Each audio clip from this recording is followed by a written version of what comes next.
Bu o'yin futbol tarixida unutilmas voqea bo'ldi. Manchester City Anfieldda Liverpoolni 1-2 hisobida yengib, Premier Liga chempionlik poygasini yana jonlantirdi. Assalomu alaykum. Bugun Anfieldda bo'lib o'tgan to'qnashuvni sovuqqonlik bilan tahlil qilamiz. Agar siz maydondagi haqiqiy tafsilotlarni, sxemalar, vaqtlar va dramatik burilishlarni bilishni xohlasangiz, hozirroq videoga like bosing va kanalga obuna bo'ling. Uchrashuv Anfield stadionida bo'lib o'tdi va start vaqti ko'p muxlislar eslab qoladigan tarzda 21:30 da boshlandi. Liverpool klassik 4-2-3-1 sxemasida o'ynadi. Unda Alisson darvozada, Szoboszlai va McAllister markazda, Salah, Wirtz va Gakpo hujumni qo'llab-quvvatladi. Manchester City esa Pep Guardiola boshchiligida unchalik ko'p uchraydigan an'anaviy 4-3-3 emas, balki 4-1-3-2 variantida maydonga tushdi. Donnarumma darvozada, himoyada Nunes, Husanov, Guehi va Aït-Nouri, markazda Rodri, O'Reilly, Bernardo Silva, oldinga Haaland va Semenyo yo'naltirildi. O'yin dastlab sekin, birinchi bo'limda 0-0 bilan davom etdi. 45-daqiqada ikkala jamoa ham gol urishga yaqin vaziyatlar yaratdi. Biroq himoyalar bardosh berdi va birinchi taymga +2 daqiqa qo'shildi.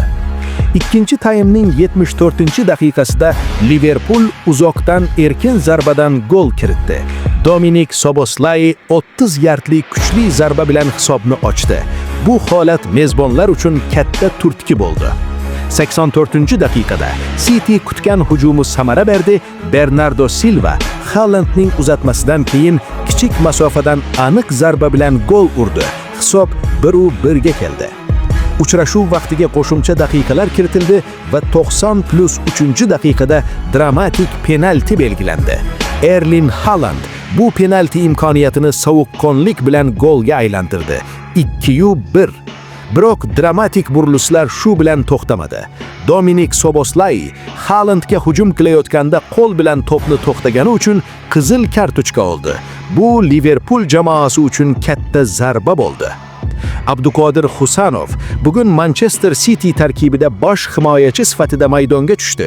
U o'yinning boshidan 61-daqiqagacha faol ishtirok etdi.